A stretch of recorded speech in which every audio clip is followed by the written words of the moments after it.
Hello my dear friends, আসসালামু আলাইকুম। Medicine and health info চ্যানেলে আপনাদেরকে স্বাগতম। আশা করি আল্লাহর রহমতে আপনারা সবাই ভালো আছেন। বন্ধুগণ, আজকের ভিডিওতে আমি আপনাদেরকে বিভিন্ন ধরনের চর্মরোগ, অ্যালার্জি, দাউদ, একজিমা, গোপনাঙ্গে চুলকানি ইত্যাদি সমস্যার সমাধানে অত্যন্ত কার্যকর একটি ক্রিম এবং ক্রিমটির নাম, দাম, ব্যবহারের নিয়ম, প্রুফ বা জেনারিক নাম, প্রস্তুতকারক কোম্পানির নাম এবং এর সাইড এফেক্টস বা পার্শ্ব প্রতিক্রিয়া সম্পর্কে আলোচনা করব। তবে ভিডিওটি শুরু করার আগে আপনাদের প্রতি আমার অনুরোধ, আপনি যদি আমার চ্যানেলে নতুন হয়ে থাকেন তাহলে অবশ্যই চ্যানেলটি সাবস্ক্রাইব করে লাইক, কমেন্টস এবং শেয়ার করবেন। বন্ধুগণ, আমরা বিভিন্ন সময়ে বিভিন্ন ধরনের চর্মরোগে, অ্যালার্জি, দাউদ, একজিমা, গোপনাঙ্গে চুলকানি ইত্যাদি সমস্যায় প্রচুর কষ্ট পেয়ে থাকি। এইসব সমস্যার সমাধানে আমরা বিভিন্ন সময় বিভিন্ন ধরনের ক্রিম বা লোশন ব্যবহার করে থাকি।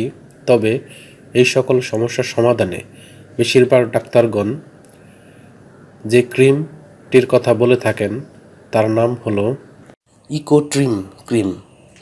এটির উৎপাদনকারী প্রতিষ্ঠানের নাম হচ্ছে ভ্যাকসিনকো ফার্মাসিউটিক্যালস লিমিটেড। ইকোট্রিম ক্রিম, যেটির মাত্রা 10 গ্রাম টিউব, সেটির দাম 34 টাকা 50 পয়সা। এই ক্রিমটি ব্যবহারের নিয়ম। এই ক্রিমটি ব্যবহারের নিয়ম হচ্ছে, বাচ্চাদের ক্ষেত্রে ব্যবহারের পূর্বে অবশ্যই রেজিস্টার্ড চিকিৎসকের পরামর্শ অনুযায়ী, নিয়ম অনুযায়ী এবং রেজিস্টার্ড চিকিৎসকের ব্যবস্থাপত্র অনুযায়ী এটি ব্যবহার করতে হবে। অন্যদিকে প্রাপ্তবয়স্কদের ক্ষেত্রে আক্রান্ত স্থানে অল্প পরিমাণে দিনে 2 বার, বিশেষ করে সকালে 1 বার এবং সন্ধ্যায় 1 বার ব্যবহার করা উচিত বা ব্যবহার করা যেতে পারে।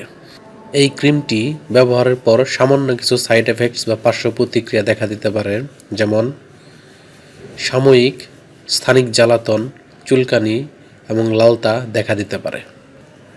গর্ভাবস্থা এবং স্তন্যদানকালীন সময়ে এই ক্রিমটি ব্যবহারের পূর্বে অবশ্যই রেজিস্টার্ড চিকিৎসক বা বিশেষজ্ঞ চিকিৎসকের পরামর্শ অনুযায়ী এই ক্রিমটি ব্যবহার করতে হবে। ক্রিমটি আলো থেকে দূরে ঠান্ডা এবং শুষ্ক স্থানে রাখতে হবে এবং 30 ডিগ্রি সেন্টিগ্রেড তাপমাত্রা নিচে রাখতে হবে এবং শিশুদের হাতের নাগালের বাইরে রাখতে হবে। একই সাথে যে কোনো ঔষধ বা মেডিসিন বা ক্রিম ক্রয়ের পূর্বে অবশ্যই ঔষধটির উৎপাদন তারিখ এবং মেয়াদ উত্তীর্ণের তারিখ দেখে নিতে হবে। ধন্যবাদ।